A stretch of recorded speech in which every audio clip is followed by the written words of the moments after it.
എന്ന നിലയ്ക്ക് T V നമ്മുടെ പെരുമാറ്റത്തെ എങ്ങേയറ്റം ഇത്രമാത്രം സ്വാധീനിക്കുന്നു എന്ന് മാത്രമല്ല നമ്മുടെ സ്വഭാവം കേടുവരുത്തുന്നതിൽ, നമ്മുടെ സംസ്കാരം നശിപ്പിക്കുന്നതിൽ എത്രമാത്രം കേടുവരുത്തുന്നത് എന്ന ആ ബോധ്യത്തിൽ നിന്നാണ് ഞാൻ ടി വി വാങ്ങാതിരിക്കുന്നത്. നിങ്ങളുടെ വീട്ടിലൊക്കെ തന്നെ ടി വി ഉണ്ടാകും, ഭൂരിഭാഗം ആളുകളുടെ വീട്ടിലും ടി വി ഉണ്ട്. എന്തിനാണ് ടി വി എന്ന് ചോദിച്ചാൽ വാർത്തകൾ അപ്പപ്പോയി അറിയാനാണ്. പക്ഷേ വാർത്തകളേക്കാൾ ഉപരി എന്തിനാണ് ടി വി ഉപയോഗിക്കുന്നത് എന്ന് നിങ്ങൾ പ്രത്യേകമായി മനസ്സിലാക്കണം, ആലോചിക്കണം എന്ന് മാത്രമേ ഇത്തരണത്തിൽ ഇവിടെ ഞാൻ സൂചിപ്പിക്കാൻ ആഗ്രഹിക്കുന്നു.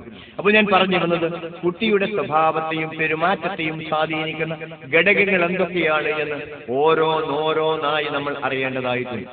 ഞാൻ ആദ്യം പറഞ്ഞത് കുട്ടിയുടെ സ്വഭാവത്തെയും പെരുമാറ്റത്തെയും സംസ്കാരത്തെയും സ്വാധീനിക്കുന്ന ഏറ്റവും വലിയ ഘടകം മാതാപിതാക്കളാണ് എന്ന് ഞാൻ ഇവിടെ സൂചിപ്പിച്ചു. മാതാപിതാക്കളിൽ മാതാവാണ് എന്ന് ഉണർത്താൻ ഞാൻ ആഗ്രഹിക്കുന്നു. ഇവിടെയാണ് ഇഫക്റ്റീവ് പാരന്റിങ്ങിനെ കുറിച്ച് ഏറ്റവും കൂടുതൽ വിവരം വേണ്ടത് നമ്മുടെ സ്ത്രീകൾക്കാണ്, നമ്മുടെ അമ്മമാർക്കാണ്, നമ്മുടെ ഉമ്മമാർക്കാണ് എന്ന വിവരം നമുക്കുണ്ടാവണം. വാസ്തവത്തിൽ നമ്മുടെ ഉമ്മമാർക്ക്, നമ്മുടെ മാതാക്കൾക്ക് എത്രമാത്രം ഇതിനെക്കുറിച്ച് വിവരമുണ്ടെന്ന് ആലോചിക്കുക. വാസ്തവത്തിൽ ഈ വിവരമില്ലായ്മയാണ് കുട്ടികളുടെ വളർച്ചയെ ഏറ്റവും പ്രതികൂലമായി ബാധിക്കുന്നത് എന്ന് നമ്മൾ ഓരോരുത്തരും ഓർക്കും. ഇവരിനി കുട്ടിയെ എങ്ങനെയൊക്കെയാണ് മാതാപിതാക്കൾ സ്വഭാവത്തെ സ്വാധീനിക്കുന്നത് എന്ന് ഇവിടെ നോക്കാൻ ആഗ്രഹിക്കുന്നു. ഇവിടെയാണ് എരിക് ബേണിന്റെ സിദ്ധാന്തത്തിലേക്ക് തന്നെ ഞാൻ വരുന്നത്. എരിക് ബേൺ പറഞ്ഞു, മനുഷ്യന്മാർക്ക് എല്ലാവർക്കും തന്നെ 3 ആവശ്യങ്ങളുണ്ട്. ഒന്ന് സ്റ്റിമുലസ് ഹങ്കർ, പരസ്പരം ഉത്തേജിപ്പിക്കപ്പെടാനുള്ള മനുഷ്യന്റെ വിശപ്പ്. മറ്റൊന്ന് റെക്കഗ്നിഷൻ ഹങ്കർ, അംഗീകാരത്തിനുള്ള മനുഷ്യന്റെ കൊതി അഥവാ ആഗ്രഹം. മറ്റൊന്ന് ടൈം സ്ട്രക്ചറിംഗ് ഹങ്കർ, സമയം സുഖകരമായി പോയി കിട്ടുക എന്ന ആവശ്യം. ഇവിടെ നമ്മൾ മനസ്സിലാക്കേണ്ടത്, ഒരു കുട്ടി ജനിക്കും. കുട്ടി ജനിച്ച കുട്ടിക്ക് എങ്ങനെയാണ് സ്റ്റിമുലസ് കിട്ടുന്നത് ചോദിച്ചാൽ സ്പർശനത്തിലൂടെയാണ് പ്രധാനമായി കിട്ടുന്നത്. ഒരു കുട്ടി ജനിച്ച കുട്ടിയെ ഏതാനും മാസം അവരെ സ്പർശിക്കുന്നില്ല എങ്കിൽ ആ കുട്ടി ജീവിക്കാൻ പോലുമുള്ള സാധ്യതയില്ല എന്ന വിവരം നമ്മളിൽ എത്ര പേർക്കറിയാം. ആ കുട്ടിക്ക് സ്പർശനം ലഭിക്കുന്നില്ല എങ്കിൽ ഏതാനും മാസങ്ങൾക്കുള്ളിൽ ആ കുട്ടി മരിച്ചു പോകുമെന്നതാണ് യാഥാർത്ഥ്യം. വാസ്തവത്തിൽ ആ കുട്ടിക്ക് ആവശ്യമുള്ള സ്റ്റിമുലസ് കിട്ടാത്തത് കൊണ്ടാണ് വരുന്നത്.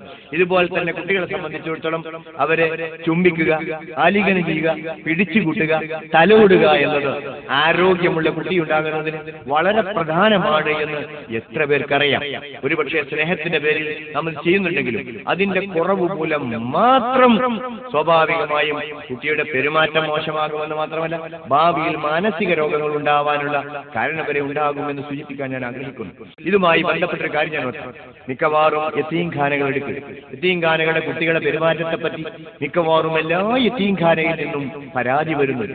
എന്താണ് ഇതിനുള്ള കാരണമെന്ന് അന്വേഷിച്ചാൽ ഈ യതീംഖാനയിലെ കുട്ടികൾക്ക് പ്രശ്നമുണ്ടാകാനുള്ള കാരണമെന്താണെന്ന് ചോദിച്ചാൽ, ഒന്ന് പിതാവ് മരിച്ചു പോകുന്നത് കൊണ്ട് പിതാവിൽ നിന്ന് കിട്ടേണ്ട സ്നേഹം കിട്ടാതെ പോകുന്നു എന്നുള്ളതാണ്. രണ്ടാമതായി പറയുന്നത്, മാതാപിതാക്കൾ സ്നേഹത്തോടുകൂടെ ജീവിക്കുന്നത് കാണാനുള്ള അവസരം പിതാവ് മരിച്ചുപോയ കാരണത്താൽ കുട്ടിക്ക് കിട്ടാതെ വരുന്നു എന്നുള്ളത്. മൂന്നാമത്, കുട്ടിയുടെ സുരക്ഷിതത്വം നഷ്ടപ്പെട്ടു പോയി എന്ന കുട്ടിയുടെ തോന്നൽ, എന്റെ കുട്ടിയെ നോക്കാൻ ആരുമില്ല എന്ന മാതാവിന്റെ പെരുമാറ്റം, അരക്ഷിത ബോധം ഈ കുട്ടിയിൽ ശ്രദ്ധിക്കുന്ന കാരണത്താലാണ് യതീംഖാനയിൽ പഠിക്കുന്ന കുട്ടികളിൽ പലപ്പോഴും പലരും സ്വഭാവ ദൂഷ്യവും പരാജയവും കാണുന്നത് എന്നാണ് സൈക്കോളജിസ്റ്റുകൾ പറയുന്നത്. ഇത് സാന്ദർഭികമായി ഞാൻ സൂചിപ്പിച്ചു എന്ന് മാത്രമേ ഉള്ളൂ.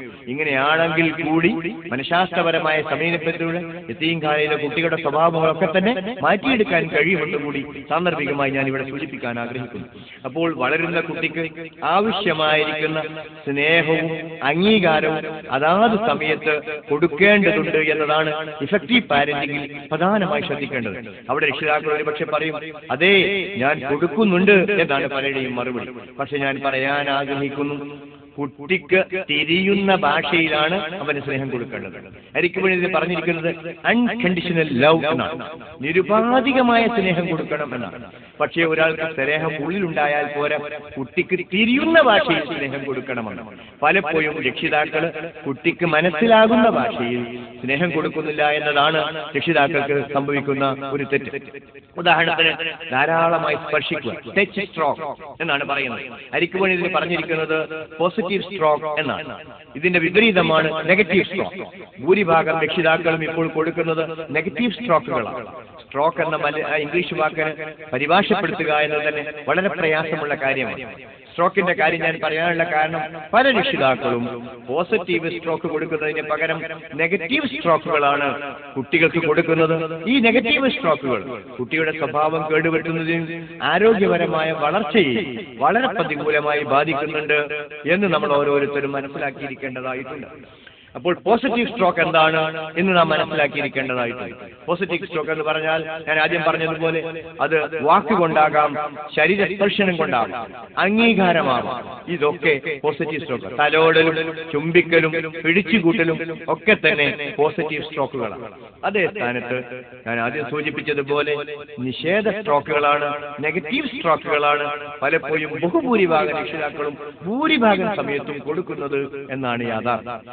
അപ്പോൾ പോസിറ്റീവ് സ്ട്രോക്ക് എന്താണ് എന്ന് നിങ്ങൾ എങ്ങനെ പഠിക്കും? ഈ വാക്ക് കേട്ടതുകൊണ്ടായി ഇവിടെയാണ് നല്ല രക്ഷിതാവ് എങ്ങനെ ആകണമെന്ന് പഠിക്കണമെന്ന് ഞാൻ പറഞ്ഞപ്പോൾ ഇവിടെ വളരെ പ്രധാനപ്പെട്ട ഒരു കാര്യമുണ്ട്. എങ്ങനെയൊക്കെ പഠിക്കാം. പലപ്പോഴും പഠിക്കേണ്ട ക്രമത്തിൽ പഠിച്ചിട്ടില്ലെങ്കിൽ പഠിപ്പ് നടക്കുകയില്ല എന്ന വിവരവും നമുക്കുണ്ടാകും. ഒരാൾക്ക് എങ്ങനെയൊക്കെ പഠിക്കാൻ കഴിയും?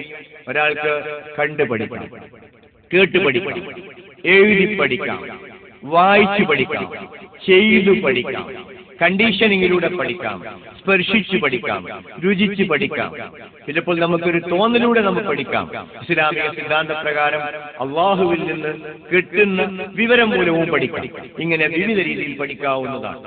ഇവിടെ ഞാനിത് പറയാനുള്ള കാരണം ചില കാര്യങ്ങൾ ഒരു വട്ടം വായിച്ചതുകൊണ്ട് മാത്രം കേട്ടതുകൊണ്ട് മാത്രം പഠിക്കുകയില്ല. ചില കാര്യങ്ങളൊക്കെ തന്നെ ആവർത്തിച്ച് ചെയ്ത് പഠിക്കേണ്ടതായിട്ടുണ്ട്. ഉദാഹരണത്തിന് നമ്മൾ പോസിറ്റീവ് സ്ട്രോക്ക് കൊടുക്കണമെന്ന് ഞാൻ പറഞ്ഞത് കൊണ്ട് മാത്രമായി പുസ്തകം വാങ്ങാൻ കിട്ടും. ഉദാഹരണത്തിന് തലയിലേക്ക് തിരുത്താമെന്നൊരു പുസ്തകം ടിഎയുടേതായിട്ടുണ്ട്, നിങ്ങൾക്ക് വായിച്ചു നോക്കാവുന്നതാണ്. ഞാൻ ആദ്യം പറഞ്ഞിരിക്കുന്ന കുട്ടികൾ എന്ത് കഴിച്ചു എന്ന പുസ്തകത്തിലും പ്രധാനമായി പോസിറ്റീവ് സ്ട്രോക്ക് കൊടുക്കുന്നതിനെ കുറിച്ചാണ് പറയുന്നത്. ആ പുസ്തകം വാങ്ങി വായിച്ചാൽ പോലും ചില കാര്യങ്ങൾ ബോധ്യപ്പെടണമെങ്കിൽ പ്രാക്ടിക്കലായി തന്നെ പഠിക്കണം. ഉദാഹരണത്തിന് ഒരു കാലം നീന്തൽ പഠിക്കണമെന്ന് വിചാരിക്കുക, അത് നീന്തി തന്നെ പഠിക്കണം. ഒരാൾക്ക് സർജറി പഠിക്കണമെങ്കിൽ അത് ചെയ്തു തന്നെ പഠിക്കണം. ഇങ്ങനെ ചെയ്തു പഠിക്കേണ്ട പലതുമുണ്ട്. എഫക്റ്റീവ് പാരന്റിങ്ങും മുഴുവനും കേട്ടുകൊണ്ട് മാത്രം പഠിക്കാൻ കഴിയുമെന്ന ധാരണ നിങ്ങൾക്ക് വേണ്ട. വായിച്ചുകൊണ്ട് മാത്രം പഠിക്കാൻ കഴിയുമെന്ന ധാരണയും നിങ്ങൾക്ക് വേണ്ട. റോൾ പ്ലേ എന്ന് പറയുന്ന ഏറ്റവും നല്ലൊരു പഠന സിദ്ധാന്തമുണ്ട്. ഈ പോസിറ്റീവ് സ്ട്രോക്ക് എങ്ങനെ കൊടുക്കണമെന്ന് ഞങ്ങൾ പഠിപ്പിക്കാറുള്ളത് അങ്ങനെയാണ്. അപ്പോൾ പോസിറ്റീവ് സ്ട്രോക്ക് കൊടുക്കുക എന്നത് വളരെ പ്രധാനപ്പെട്ട ഒരു കാര്യമാണ് എന്ന് ഞാൻ നിങ്ങൾ ഓർത്താൻ ആഗ്രഹിക്കുന്നു. അപ്പോൾ സ്വഭാവത്തെ സ്വാധീനിക്കുന്ന രക്ഷിതാക്കൾ ചെയ്യേണ്ട കാര്യങ്ങൾ പോസിറ്റീവ് സ്ട്രോക്ക് കൊടുക്കുക എന്നാണ്. മറ്റൊന്ന് പ്രധാനമായി ചിന്തിക്കാനുള്ളത് കുട്ടികൾക്ക് അംഗീകാരം കൊടുക്കുക. ഇതും പോസിറ്റീവ് സ്ട്രോക്ക് തന്നെയാണ്.